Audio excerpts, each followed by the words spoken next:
I used to think family was supposed to be the one place where you didn't have to earn your right to exist. I thought love was supposed to be unconditional, especially from the people who brought you into the world. I learned quickly that some parents don't love children. They love reflections. They love what they can show off. They love what fits neatly into the picture they painted of themselves. I was never the right reflection. My older sister, Clara, was. She had the kind of face that stopped people in grocery stores. Symmetrical features, bright eyes, a smile that looked like it was borrowed from a magazine. She was the golden child before she even learned how to tie her shoes. I was the quiet one. The one with the crooked teeth, the uneven eyebrows, the posture that made me look like I was trying to disappear. My mother called me plain. She said it like it was a weather report. Just a fact. Not an insult. Just the baseline. My father never corrected her. He just nodded, or looked away, or changed the subject. That was how our house worked. Praise was currency. And I was bankrupt by birth. I learned early that my value in that home would never be tied to who I was. It would only ever be tied to what I could do for them, or how little I could inconvenience them. I made myself useful. I cleaned. I cooked. I folded laundry. I kept my room spotless. I stayed out of sight. I thought if I was quiet enough, small enough, helpful enough, they would eventually forget I wasn't the pretty one. I thought loyalty could be traded for belonging. I was 11 when I learned it couldn't. It was a Tuesday in November. Rain hitting the windows like gravel. My mother had just come back from a parent-teacher conference. Clara was 12. She had won the school's spring pageant the week before. My mother was still wearing her pearl earrings. She set her keys on the counter, turned to me, and said she needed to talk. My father was in his chair, reading a newspaper he hadn't turned the page of in 20 minutes. I stood by the kitchen island, waiting. She didn't sit down. She didn't soften her voice. She just laid it out like a receipt. Clara needed her own room. She was growing into a young woman. She needed space for her clothes, her mirrors, her privacy. The guest room was being converted into a studio for Clara. My room would be folded into Clara's space. I could sleep on the pull-out couch in the living room. Until I turned 18. Or until I found somewhere else to go. I asked what that meant. She said it meant exactly what it sounded like. I was old enough to understand. I was old enough to adapt. I told her I was 11. I told her I had nowhere else to go. She said I was making it difficult. She said I was being dramatic. She said Clara's future required priority. My father finally looked up. Said the pullout was comfortable.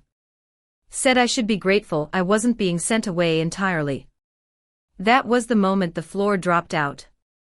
Not because I was moving to a couch. Because I was being erased. Treated like furniture. Treated like a temporary inconvenience in a house that had already decided my story was less important than my sister's. I didn't cry. Not then. I just nodded. Said okay. Went to my room. Packed a backpack. Jeans. 2 shirts. A sweater. My toothbrush. A notebook. I didn't pack everything. I knew if I left too much, they'd think I was planning to run. And I wasn't planning to run. I was planning to survive. I carried the bag downstairs. Placed it by the door. Waited. They didn't say goodbye. Clara didn't even look up from her phone. She was texting someone about her photos. I opened the door. Stepped into the rain. Closed it behind me. I walked 3 blocks to the public library. Sat in the back corner near the biographies. Watched the clock. Waited for closing time. I had $20 in a sock. A library card. A backpack with clothes that didn't fit right. I was 11 years old. And I was alone. I didn't know where to sleep that night. I didn't know how to eat. I just knew I couldn't go back. Going back meant accepting that I was disposable. And somewhere deep in my chest, beneath the plainness and the quiet, a switch flipped. It wasn't anger. It was clarity. The kind of clarity that comes when you realize the people who are supposed to protect you are the ones handing you to the cold. I spent that night in a 24-hour laundromat. Sat on a plastic chair. Watched the dryers spin. Listened to the hum of the machines. I didn't sleep. I just breathed. And I planned. I learned quickly that survival isn't about strength. It's about routine. I found a shelter 3 towns over. They took kids in if they had nowhere else to go. I filled out forms. Told them I ran away from neglect. I didn't mention Clara. I didn't mention the pageants. I didn't mention the pearl earrings. I just said I was alone. They gave me a cot. A blanket. A schedule. I followed it. I went to school. I kept my grades high. I stayed invisible. I worked weekends at a community center. Filed papers. Sorted donations. Swept floors. I saved every dollar. I bought books. I learned to code on old library computers. I taught myself graphic design from free tutorials. I didn't do it to get rich. I did it to build a foundation. Something they couldn't take away. Something they couldn't criticize. Something that didn't depend on a mirror. By the time I turned 14, I had a portfolio. By 15, I was freelancing online. By 16, I had a savings account with $4,000. By 17, I had a lease on a studio apartment. I moved out of the shelter system. Paid my own rent. Bought my own groceries. Filed my own taxes. I didn't tell them. I didn't call. I didn't check in. I erased myself from their narrative the way they had erased me from theirs. I graduated high school with honors. Got a full scholarship to a state university. Studied computer science and business management. I worked 2 part-time jobs. Interned at a tech startup. Built a reputation for reliability. I didn't have connections. I didn't have a safety net. I had discipline. And discipline doesn't need permission to grow. By 22, I had a degree. By 23, I had a junior developer position at a mid-tier software firm. By 24, I was promoted to lead engineer. I started consulting on the side. Built a small agency. Hired 2 contractors. Then 4. Then 10. I didn't advertise. I let the work speak. It did. Clients found me. Referrals multiplied. Revenue grew. I moved into a 1-bedroom apartment with a balcony. Bought a car. Paid off my student loans in 3 years. I didn't buy flashy things. I bought security. I bought peace. I bought time. I learned how to cook properly. I learned how to budget. I learned how to set boundaries. I stopped apologizing for existing. I stopped shrinking myself to fit into rooms that didn't want me. I started building my own rooms. I started inviting people who actually saw me. Not my face. Not my posture. My mind. My work. My consistency. I didn't think about my parents. Not often. When I did, it wasn't with hatred. It was with distance. The kind of distance that comes when you realize someone was never your anchor. They were just a tide. And you learn to swim without them. I turned 25. Then 26. Then 27. I didn't reply to the email right away. I let it sit in my inbox for 3 days. I didn't open it again. I didn't forward it. I didn't screenshot it. I just let it exist. Like a stone in my pocket. Heavy. Unavoidable. But not urgent. Urgency is a trap. It makes you react before you're ready. I wasn't ready to react. I was ready to understand. So I did what I always do when faced with uncertainty. I gathered data. I pulled public records. Property deeds. Court filings. Credit reports. Social media archives.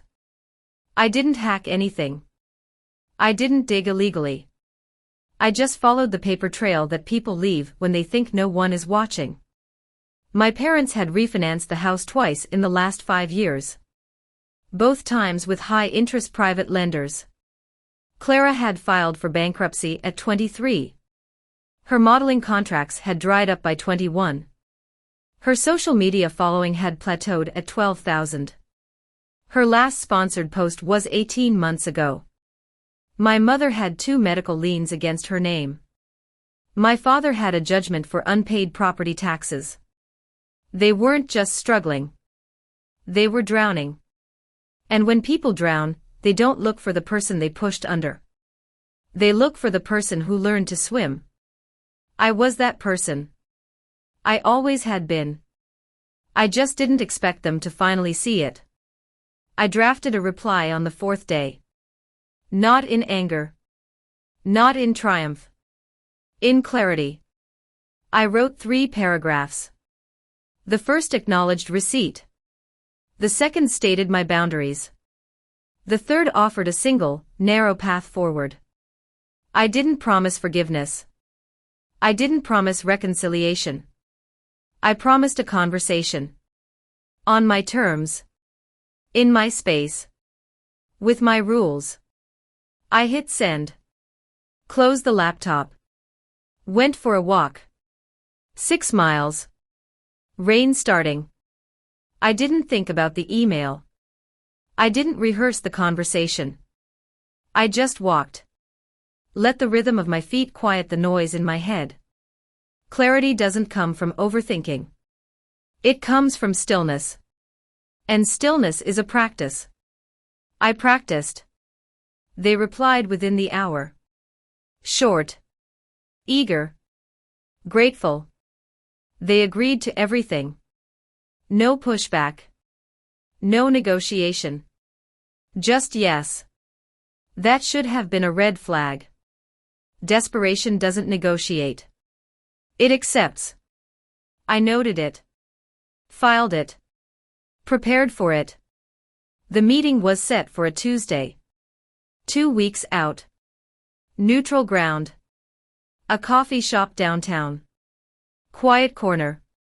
Mid-morning. I arrived first. Ordered black. Sat by the window. Watched the street. People rushing. People lingering. People living lives that had nothing to do with mine. It grounded me. Reminded me that my story was just one thread in a much larger tapestry. They arrived together. My mother first. Then my father. Then Clara, trailing behind like an afterthought. They looked older. Not just aged. Worn. My mother's hair was thinner. Her hand shook slightly when she set down her purse. My father walked with a limp I didn't remember. Clara didn't look like the girl who won pageants. She looked tired. Hollow.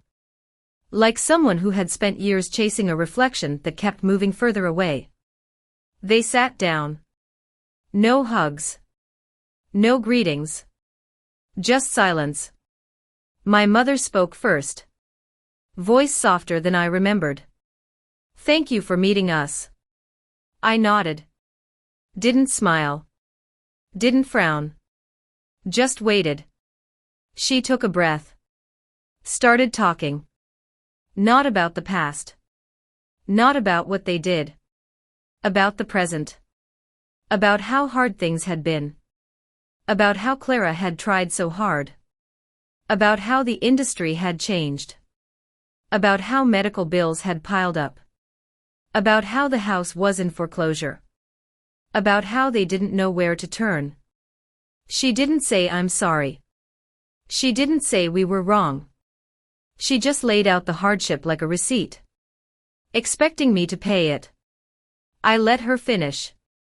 Let the words hang in the air. Then I spoke. Not loudly. Not angrily.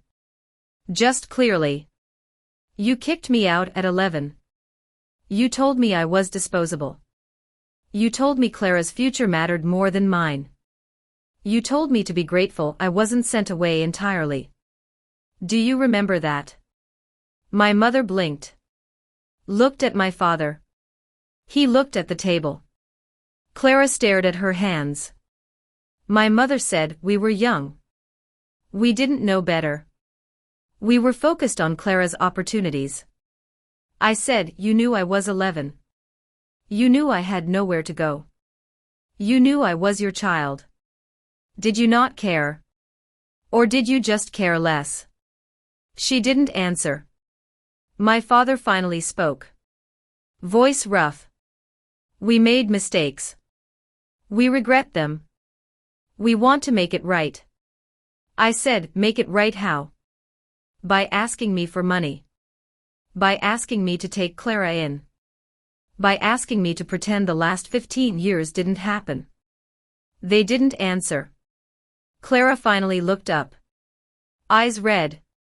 Voice quiet. I didn't know. Mom never told me what happened. She just said you left. That you chose to go. I looked at her. Really looked. And I saw it. She wasn't lying. She just didn't know. Because my parents had rewritten the story even for her. They had made me the villain in my own exile. I didn't blame her.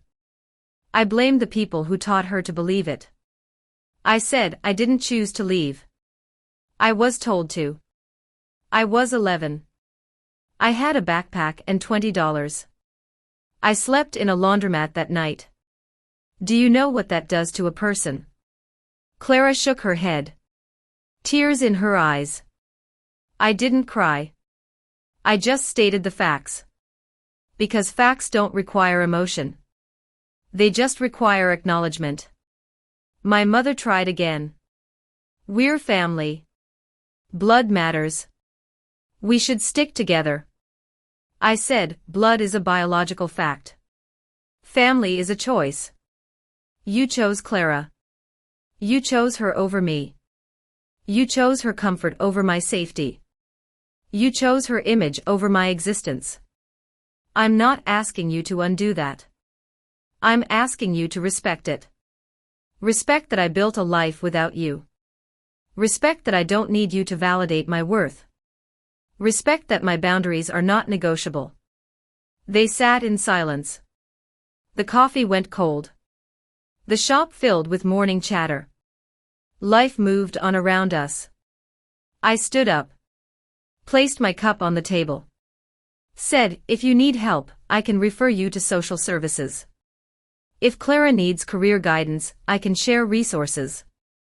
But I will not be your emergency fund. I will not be your backup plan. I will not be the daughter you remember only when it's convenient. That's not how love works. That's not how respect works. And that's not how I live. I turned to leave. My mother reached out. Grabbed my wrist. Voice breaking. Please. Just a little help. Just until we get back on our feet. I looked at her hand. Then at her eyes.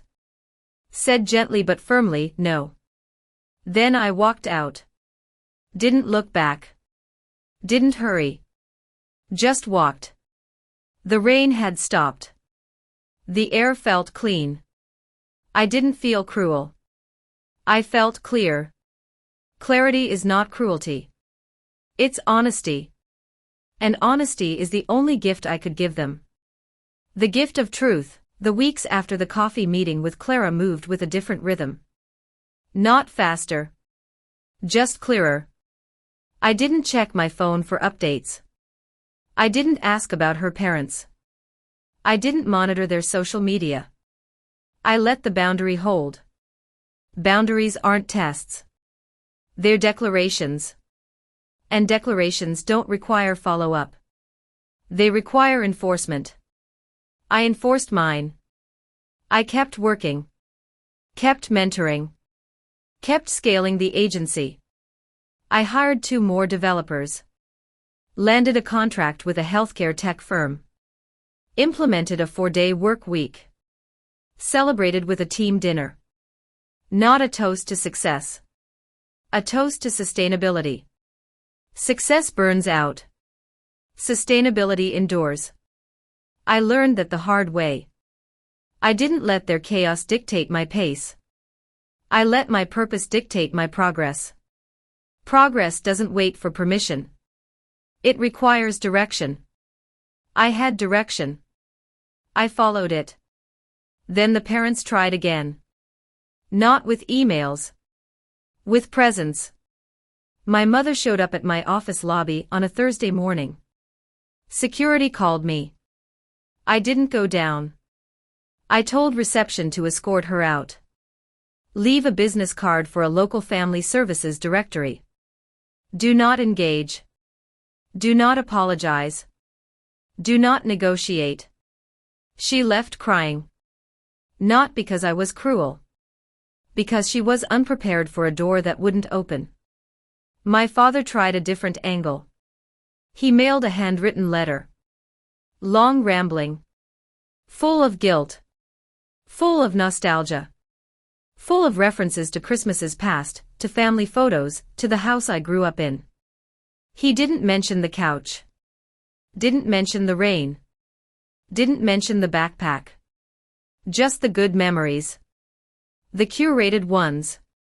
The ones that cost nothing to remember. I read it once. Filed it. Didn't reply. Nostalgia is a cheap currency. It buys nothing but time wasted. I didn't have time to waste. I had a company to run. A team to lead. A life to protect. Clara, meanwhile, began moving.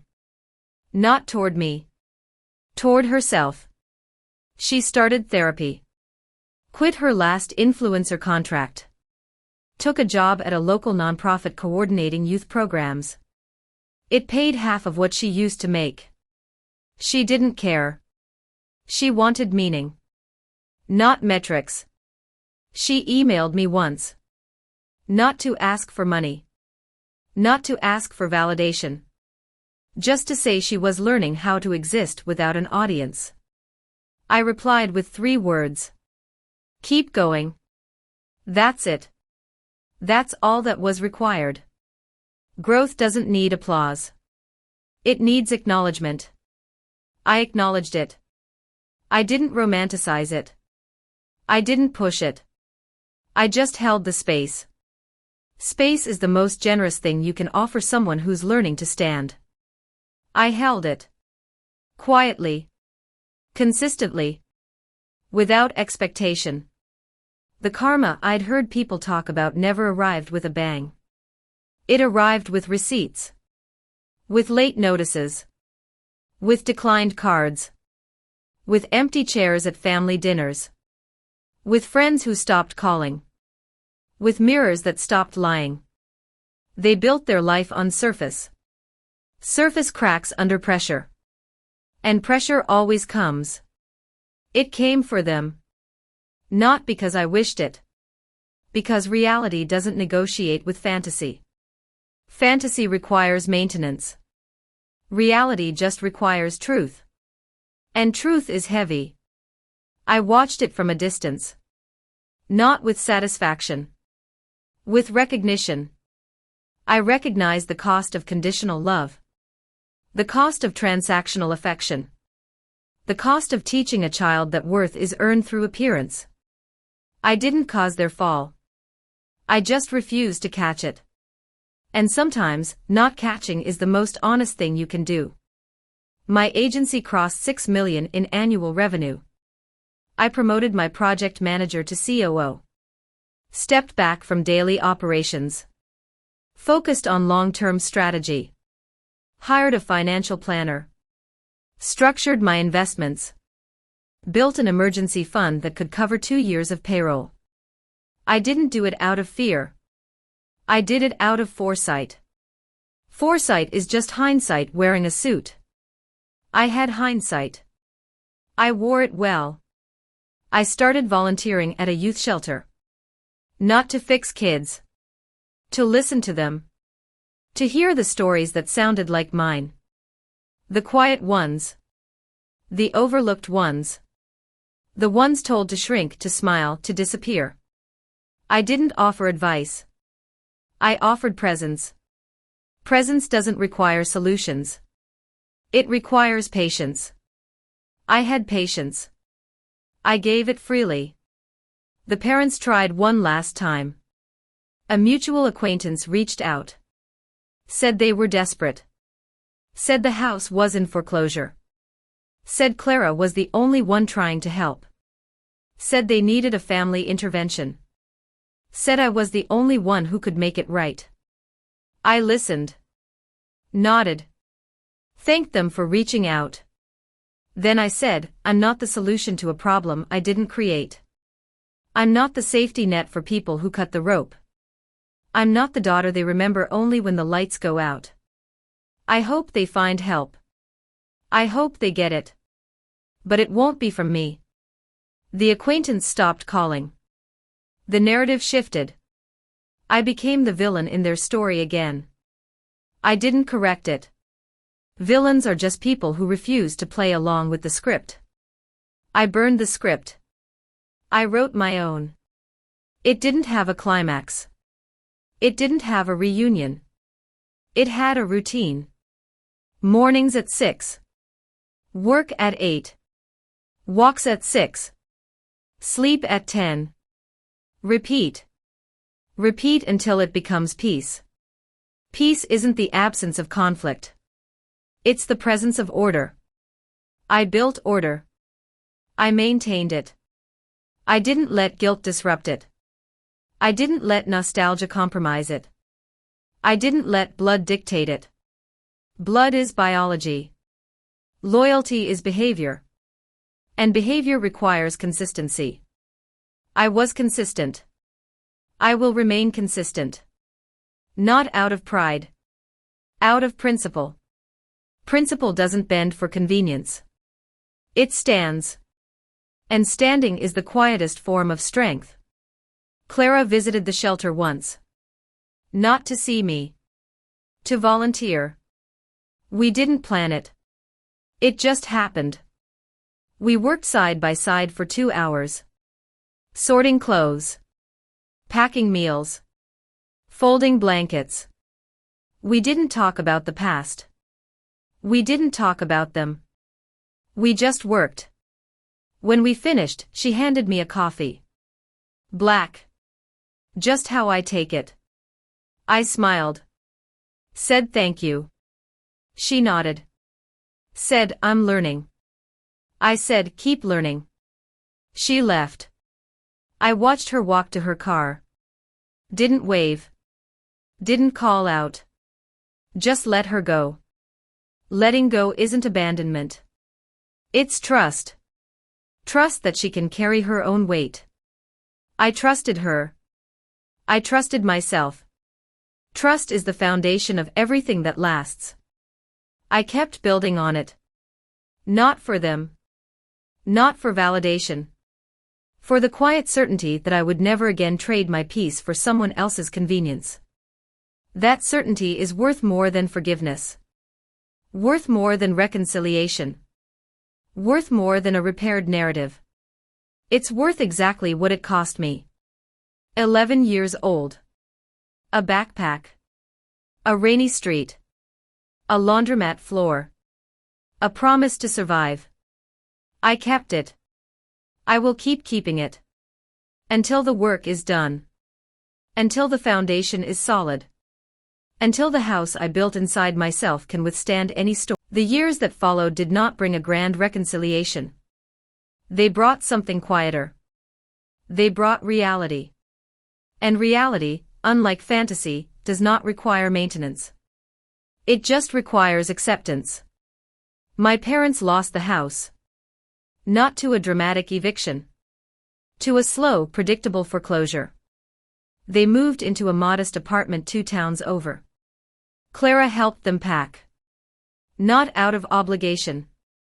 Out of choice. She told me this in a brief email. No requests. No guilt trips. Just an update. I read it. Filed it. Continued working. Karma, I learned, is not a lightning strike. It is a mirror. It does not punish. It reflects. And for 15 years, my parents had been looking at a reflection they carefully curated. When the glass finally cracked, they did not see a villain. They saw themselves. That was the punishment. Not poverty. Not aging. Not loss. Seeing themselves clearly for the first time. And clarity, when delayed by decades, is a heavy thing to carry. They did not ask me for money again. They stopped trying to rewrite the past. They just lived in the present they had built. Or rather, the present they had failed to protect. I did not gloat. I did not celebrate.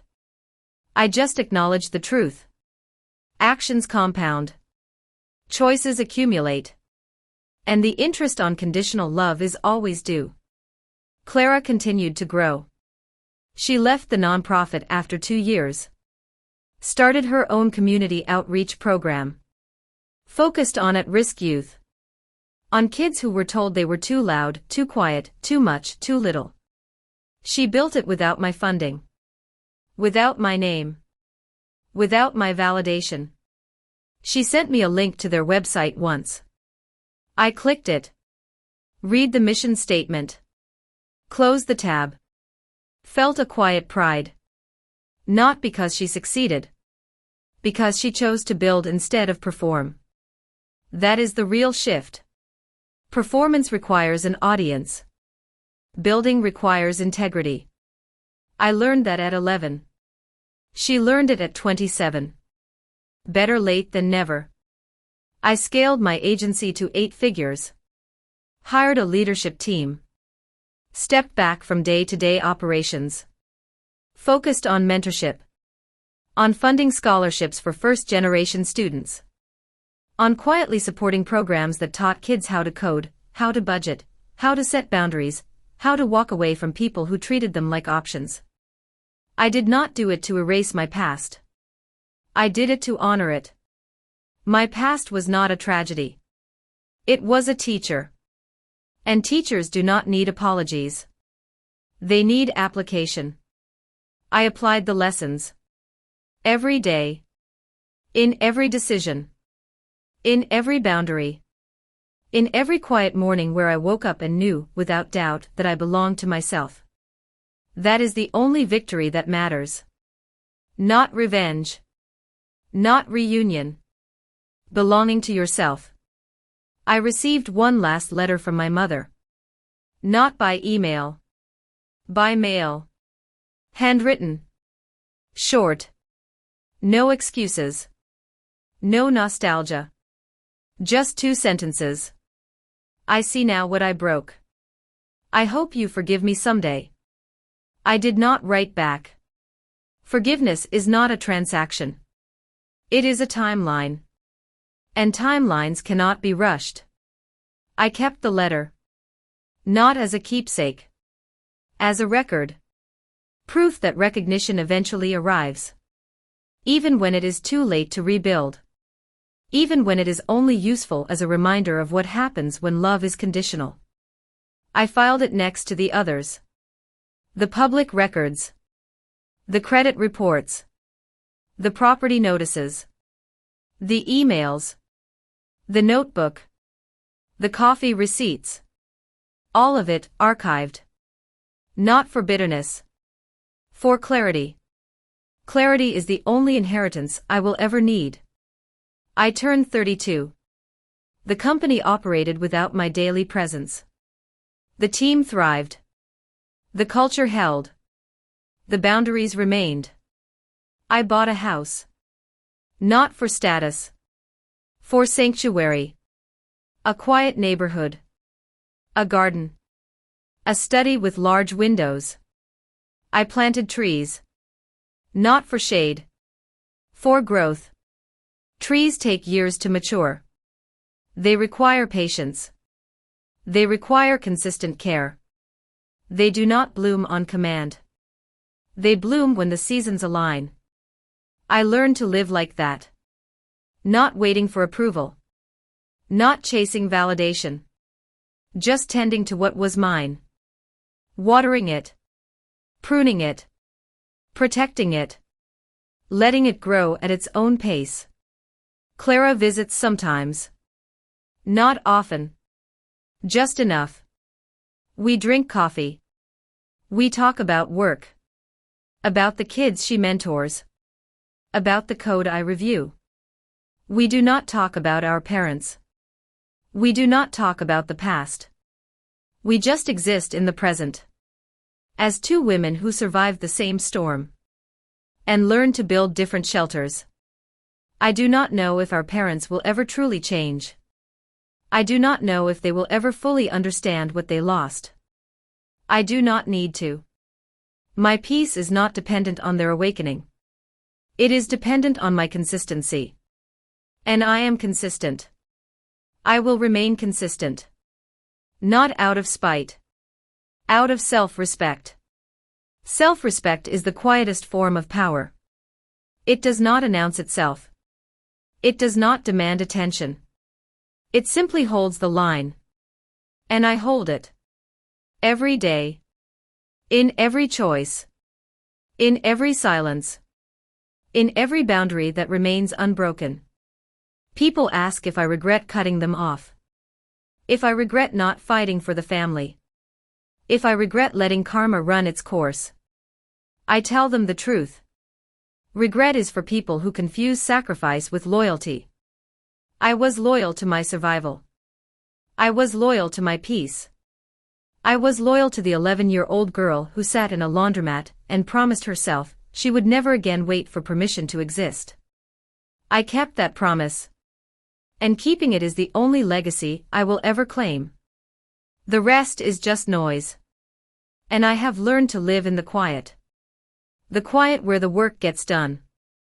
The quiet where the truth settles. The quiet where you finally realize that you were never broken. You were just misplaced. And once you find your place, you do not give it back to the people who lost it. You keep it. You protect it. You build on it. And you let the rest of the world adjust to its weight. That is the end of the story. Not with a bang. Not with a reunion. With a breath. A steady, unshaken breath. The kind that comes when you finally stop holding your breath for someone else's approval. I exhale. I stand. I continue. Not forward. Upward. Always upward. Always mine.